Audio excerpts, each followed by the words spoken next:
Hai guys, kali ini sesuai komenan salah satu netizen, Bang, sekali-sekali bahas film hantu lah cuy. Oke, siapa takut. Tapi tenang, karena gue kagak suka film HD, jadi ya ini dia film hantu yang sangat lawas dengan grafik membunuh. Skuy.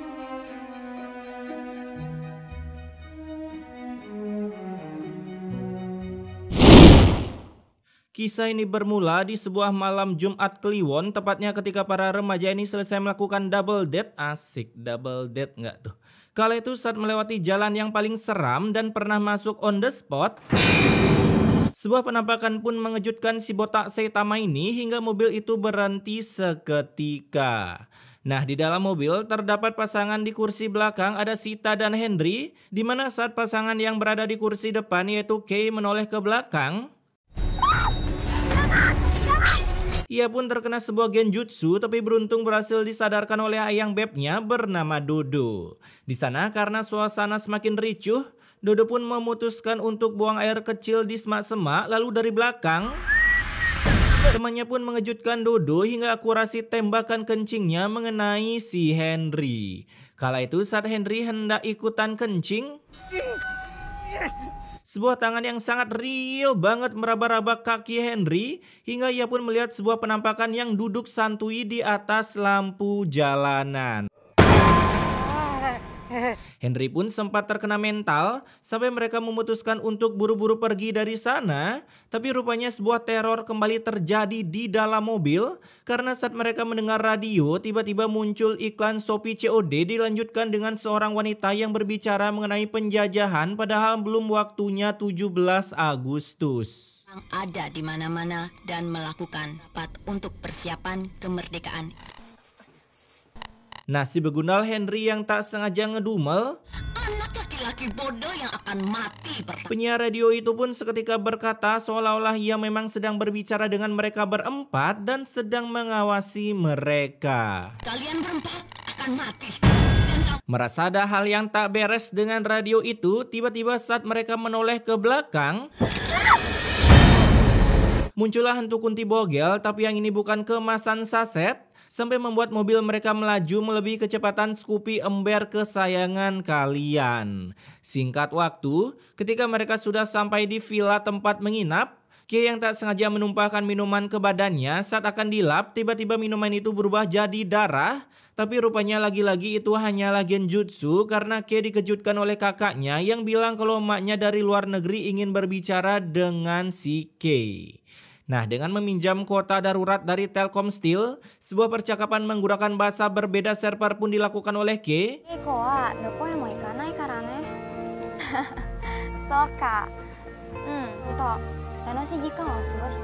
Yang sebenarnya sangat kesal melihat emaknya pergi dinas ke luar negeri. Dikasih emak sultan malah ngeluh. Kei yang merupakan campuran Jepang dan Nganjuk, ia pun menceritakan kejadian semalam dengan Sita yang sebenarnya tak mau mengingat kejadian mistis kemarin. Stop. Gue gak mau dengar itu lagi. Alhasil karena Sita berbicara seperti itu, Kei pun menyudahi perbacotannya lalu masuk ke dalam, di mana sebuah telepon pun berdering kencang bernada dering Nokia yang ketika diangkat oleh Kei, Halo.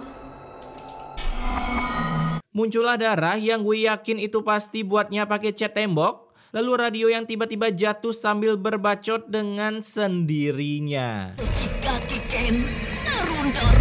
Apa sih dari tadi bahasa Jepang ini hantunya import atau gimana sih? Dari radio tersebut muncullah darah, apalagi TV di ruangan itu juga tiba-tiba hidup. Bahkan di era grafik mematikan seperti ini, kita sudah disuguhkan efek 100 dimensi, bahkan membuat pesulap merah auto ketar-ketir karena tak akan bisa membongkar tutorial mengeluarkan suster tanpa ngesot dari dalam TV. Buset, sulap macam apa itu? Kei yang bagong melihat Kunti suster ngespon tepat di depannya, ia pun langsung mundur alon-alon, tapi tetap saja Kunti itu tak kunjung hilang meskipun sudah membaca ribuan kalimat woshi no woshi. Namun rupanya itu lagi-lagi sebuah halusinasi. Curiga gua, ini Kei lagi ketempelan apa gimana dah? Di luar Sita yang sedang renang, ia pun tiba-tiba seperti ada yang narik dari bawah kolam. Alhasil Kei yang mendengar jeritan Sita, ia pun bukannya menolong melainkan, aduh, Udah tahu itu kelelep.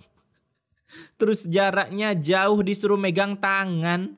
Merasa tangannya tak kesampaian, Kei pun masuk ke dalam untuk mengambil sebuah samurai yang pastinya adegan ini membuat kalian kembali terbagongkan. Gebleknya kagak ketulungan cuy. Nyodorin samurai tapi diamnya di seberang kolam sini. Sementara Sita ada di sana. Kenapa nggak nyodorinya di sini sih? Anak anjing, contoh anak anjing.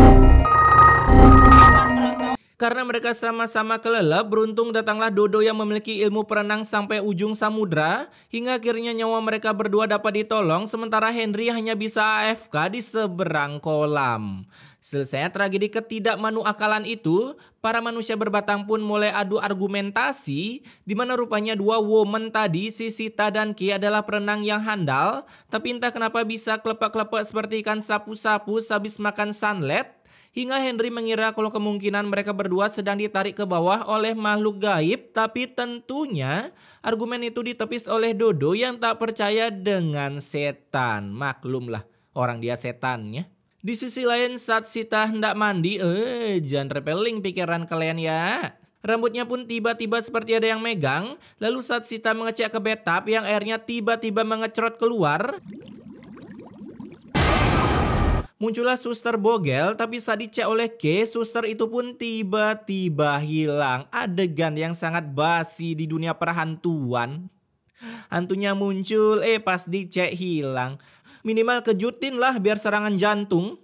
Malam harinya mereka mulai menceritakan keluh kesah kehororan saat berada di villa tersebut. Yang rupanya si hantu menyebut nama Sato Hirosuke. Ini dia sebut-sebut nama Sato Hirosuke. Di samping mengatakan nama kakek si Kei, hantu tersebut juga memberikan pesan kalau keturunan Hirosuke harus menepati janjinya atau mati, yang tentunya membuat Kei bingung dan langsung menelpon kakeknya yang berada di Jepang. Moshi, Oji-san. Semua dimulai dari zaman perang. Dia bisa bahasa Indo, kenapa harus pakai bahasa Jepang? Oi. Di sana kakeknya pun bercerita kalau dulu ia pernah bertugas sebagai tentara yang ikut menjajah Indonesia, BGST mang. Dimana saat perang kaki Hirosuke yang terkena peluru santet kiriman, ia pun sempat pasrah akan mati di tanah jajahan, tapi beruntung muncullah buset. Mana ada suster di zaman penjajahan modelan kayak gini, oi. Di luar prediksi BMKG. Kala itu Hirosuke berhasil ditolong oleh Larasati, seorang perawat dari Indonesia, sampai membuatnya bertanya-tanya kenapa si Larasati mau menolongnya. Kamu mau menolong saya? Sejak kapan penjajah pakai bahasa Indonesia? Hingga dari kebaikan hati Larasati serta ke good lookingannya, jelas ini nomor 1 sih, apalagi itunya. Membuat hati Hirosuke mengdak-dikduk ser. Bahkan langsung jatuh cinta dengan Larasati sampai mereka berdua saling berkomunikasi melalui pesan. Saya tidak bisa melupakan wajahmu. Orang Jepang tapi logatnya kayak Melayu. Di sana Hirosuke pun berniat lokot dari pekerjaannya sebagai tentara hanya karena terlalu tersaknekan melihat kecantikan Larasati. Orang dulu rela-rela ngelepas seragamnya demi cinta, sekarang harus pakai seragam dulu biar dapetin cinta. Cuek, ya walaupun cuma oknum sih. Alhasil mendengar isi pesan tersebut membuat Larasati hatinya menjadi berbunga-bunga. Bahkan sekarang tiap malam mereka pun bisa bertemu untuk memuaskan isi nafsunya. Watashi wa kono senzu wa. Buset, udah lancar bahasa Indonesia pakai bahasa Jepang segala. Ribet amat sih ini film. Hingga setelah percakapan itu akhirnya Hirosuke bisa menanam benih-benih dedek bayinya meskipun cuma sebentar, karena ia harus buru-buru pergi sebelum ketahuan oleh warga sekitar sana. Nah, sekitar 2 bulan kemudian Larasati pun mulai berkemas-kemas setelah mendapatkan pesan kalau Hirosuke sedang mengajukan lockout dari pekerjaannya yang berpakaian dinas karena akan mengajak Laras 008 ini healing di sekitaran Jaksel. Siap-siap untuk pergi. Namun rupanya permintaan Hirosuke ditolak oleh atasannya karena di luar sana para pemuda Indonesia sedang berusaha mengumumkan kemerdekaannya yang membuat tentara Jepang harus berusaha menangkap mereka secepat mungkin. Akibat perintah atasannya tersebut, Hirosuke bersama skuadnya langsung membombardir rumah-rumah milik penduduk Indonesia dengan senjata canggih besutan zaman grafik Majapahit.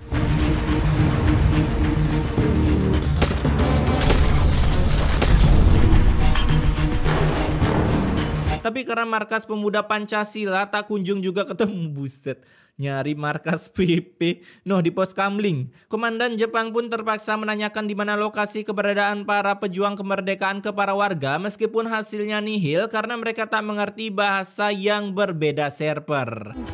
Abah ge teu ngarti mah ngomong naon. Hingga hari pun berganti skin, kini tentara Jepang mulai berpindah lokasi ke sebuah rumah sakit untuk melakukan sebuah kebegundalan mereka.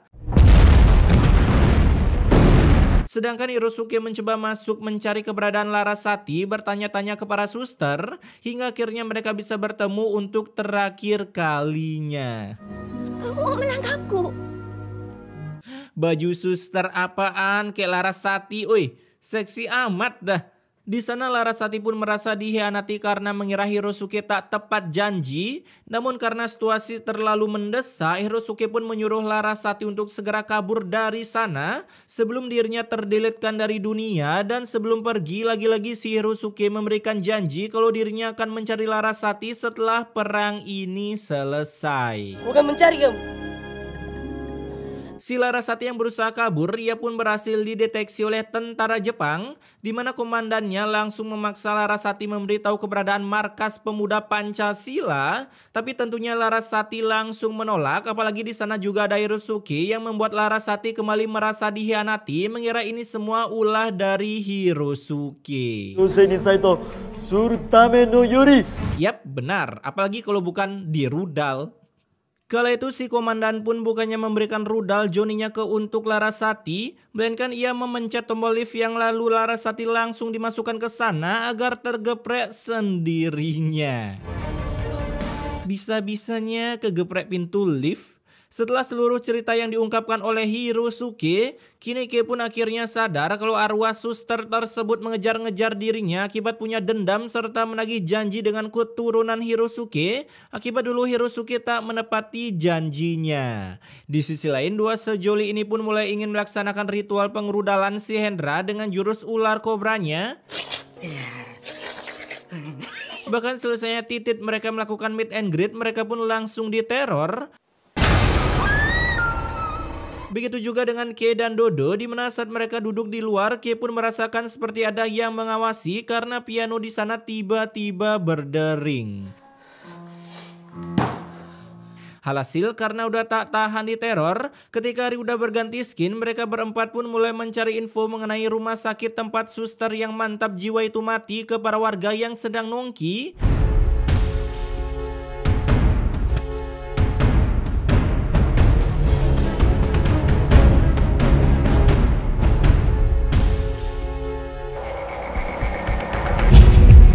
Hingga akhirnya mereka mendapatkan sebuah petunjuk yang membawa mereka sampai di rumah sakit tersebut. Buset dah, rumah sakit dari zaman penjajahan bisa-bisanya masih utuh kayak gitu.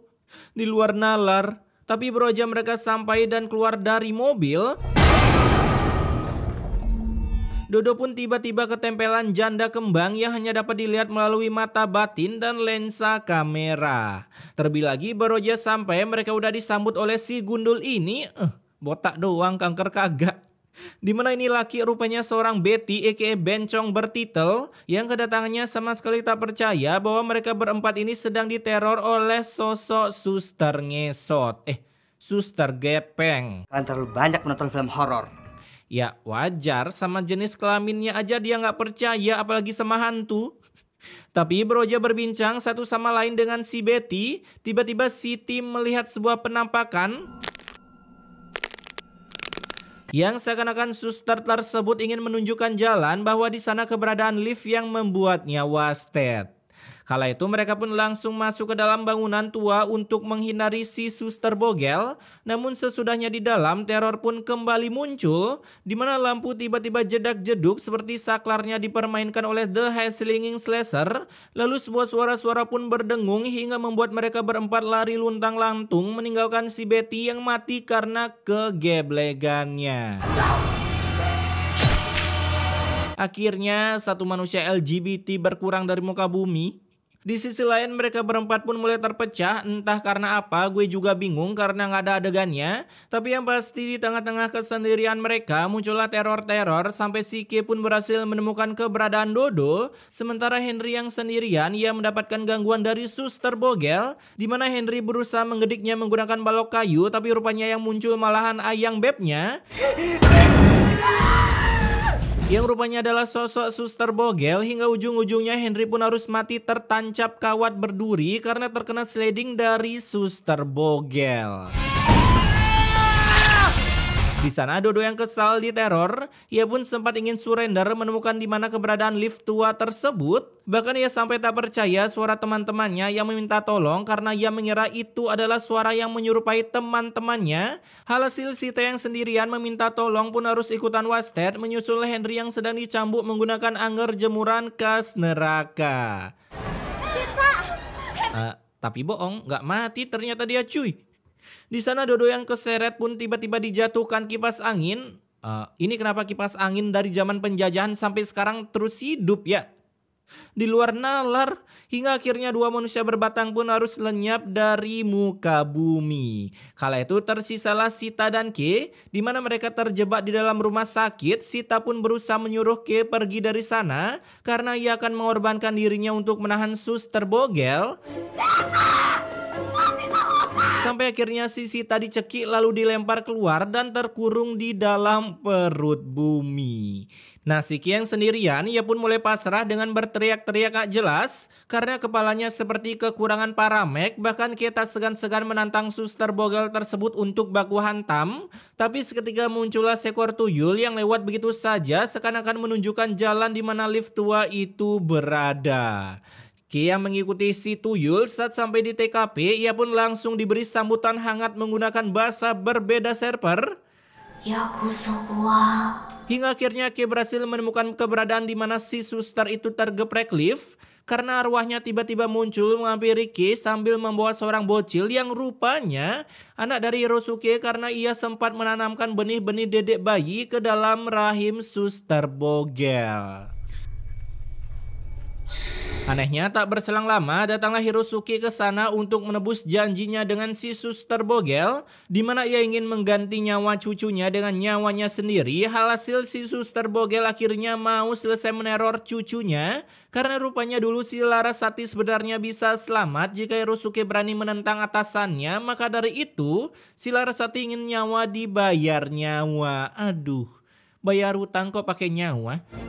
Yang akan membayar semua ini. Hasil dengan kata-kata dari Hirosuke membuat arwah ayang bebnya mengamuk, membuat sebuah efek bencana gempa bumi yang langsung membuat Hirosuke wasted karena terkena geprekan dari sebuah plafon yang udah roboh.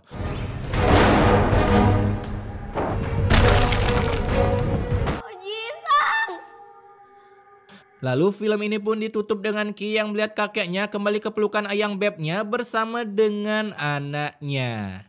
Oke, pesan immortality-nya di sini, janganlah pernah membuat janji jika tak bisa menepati karena ingat mulutmu harimaumu yang suatu saat bisa mencaplok dirinya sendiri. Jadi selagi kondisi tak meyakinkan, ubahlah kata-kata janji dengan kata saya usahakan. Asik, tapi intinya stay wak-wak guys.